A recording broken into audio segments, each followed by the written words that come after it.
All right, picture this.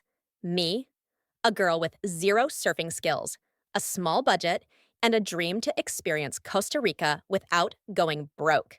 Spoiler alert, I succeeded, but not without a few hilarious mishaps along the way. First, let's talk about planning.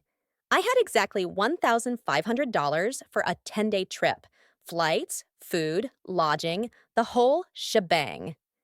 After doing some research, I figured out the best way to stretch my dollars: Airbnb for accommodation, public transport, and cheap local eats. I was all in for adventure, but I was not spending $200 on a hotel room.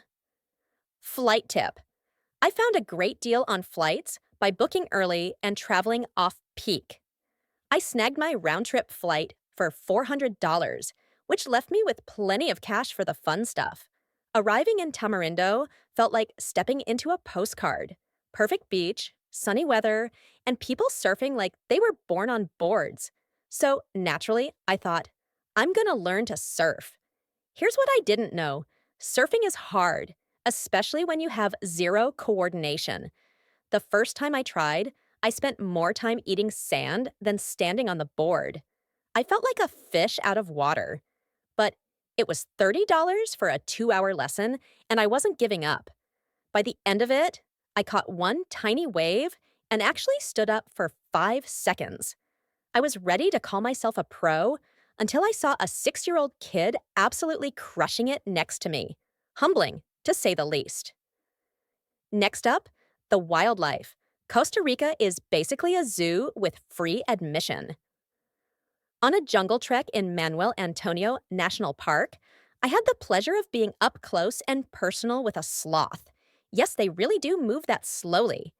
A couple of howler monkeys, who I'm convinced were laughing at me, and a snake, which I definitely screamed at. But the best part? All of this was free.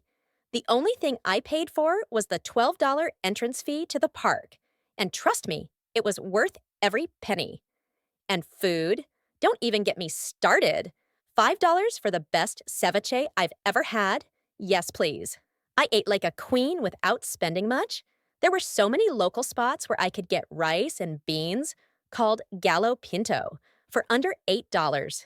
And honestly, I had it almost every day. So good. I didn't even mind the fact that I basically became a gallo pinto enthusiast. I couldn't leave Costa Rica without checking out a zipline tour, right? So, I found a budget-friendly option near Monteverde for just $10. $10 for ziplining through the jungle? That's like winning the adventure lottery. But here's the catch. The guide was a total professional, making me look way more graceful than I was. I screamed all the way down like a cat being thrown in water, but it was one of the most thrilling things I've ever done. Ziplining in the cloud forest? Unforgettable. Worth every penny. By the end of my trip, I had done it all: surfing, sort of, ziplining, hiking, and eating like a local, all while staying within my $1,500 budget. Costa Rica's adventure is totally doable without draining your wallet. It's a budget traveler's dream, with tons of free or low-cost activities that'll keep you busy and entertained. The morale of the story: travel doesn't have to be expensive to be memorable. Just pack a sense of humor, a willingness to try new things, and a lot of sunscreen.